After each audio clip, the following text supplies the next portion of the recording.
What is going on, everyone? We are back with another review. So, if you just watched the last episode that we put out, was the watch along for The Girl Who Cried Monster from Goosebumps, and this is the review for said story. I wanted to take a second to remind everyone, if you're watching this video, it comes out a full week earlier on Patreon if you're watching this on YouTube, so be sure if you want to watch everything as I put them out originally, to go subscribe to a Patreon tier, a paid one. The reviews themselves still come out a week early, but they're out for everyone that's just even a basic unpaid member. But only paid members get the actual watch-alongs exclusively a week early. So I wanted to take a moment. I wanted to talk. I was so excited about reviewing this specific episode because it is one of my favorite episodes from season one. There are a lot of really, really good episodes in Goosebumps. I mean, there's a lot of good stories, period. Like, I can't wait till future seasons. There's one. There's a whole mini series about I can't remember the name of it, but there's like it's based on a comic book supervillain that some kids are trying to stop. There's one set about an executioner that chases some kids through a castle that is a lot of fun. I mean, there's so many just good stories in Goosebumps. Night of the Living Dummy. Once we get to those, I think those are in season one as well. Like, as a matter of fact, I had a dummy that looked a lot like Slappy. Not exactly like Slappy. Mine was actually based off of Charlie Chaplin. But the books and the show made me want to get a ventriloquist dummy, so I got one when I was a kid. But one of the things I have talked about so many times about with you guys, there's actually an episode where these kids have an ant farm, but come to find out they're actually the ones in the ant farm because the ants are like, it's a fun one. But this specifically has one of my favorite twist endings. It's one of the things I feel like R.L. Stine really nailed, that a lot of authors, even authors like Stephen King, sometimes struggle with a good ending to a story. I feel like Stephen King way too many times dips into the "it's aliens" bag. And that's one of the heavy criticisms that he gets. Now, it doesn't bother me near as much as it bothers everyone else, it seems. But it's one of those things where it's just the twist ending doesn't really come off for Stephen King that great at times. Whereas I feel like R.L. Stine doesn't really miss with the twist endings. Now, I don't know how relevant the twist endings were, if he even did them in like Fear Street. I think I've only read one Fear Street series, one Fear Street book, and obviously I've seen the Fear Street miniseries over on Netflix, which we'll probably eventually cover here, because it's technically a anthology thing that has a overarching story that goes along with it. However, I really, really liked how all of this turned out. Bye, Gil. Love you. The twist ending in this. So, just to give you guys an idea of how this episode goes, so basically we get, can we not let go of my pants, dude?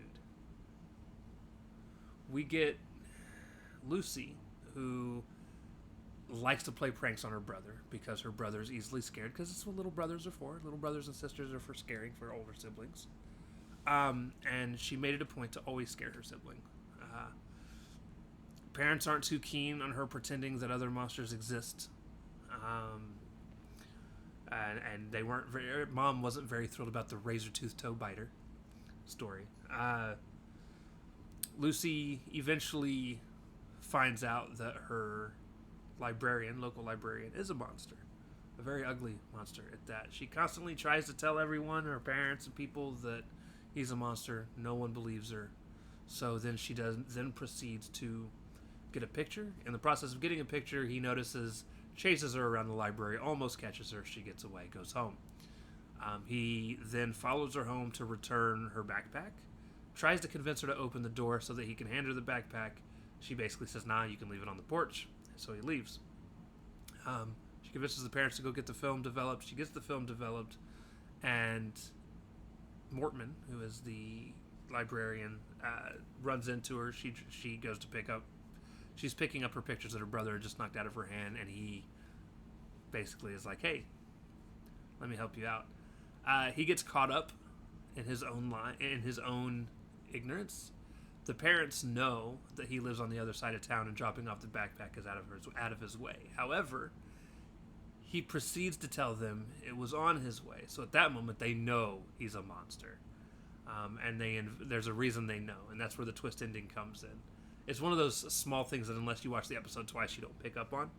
So they have him come over, and once he comes over, they eat him in front of the kids. That doesn't traumatize the kids. The kids are at first like, "Oh my goodness," like they look disgusted. But then at the end of it, they explain why did we have to eat Mr. Mortman, and it's like because nobody can else know that we exist. And he was like, "Good. In a few years, you guys will get your training fangs."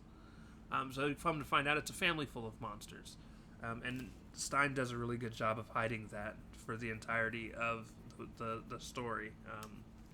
And it gives a really, really, really good twist ending that, as a kid, I did not see coming. It was a lot of fun. It's a lot of fun. It almost makes you sometimes wish like, oh man, I wish we were monsters. But we are. Humans are. Just a different kind of monster. We're real monsters. Anyways, I absolutely love this episode, and I'm not going to lie. It's probably my second overall favorite episode so far that we've covered. And I'm actually considering Haunted Mask 2 separate episodes. So when I say this is my second favorite, I would probably put the Haunted Mask episode 2, and then this, and then Haunted Mask episode 1, and the Cuckoo Clock of Doom. I promise you, as we continue down the Goosebumps road as far as Goosebumps story rankings, Cuckoo Clock of Doom is going to keep falling down to the bottom of the list because I still don't like that story. I just don't. There's too many plot holes.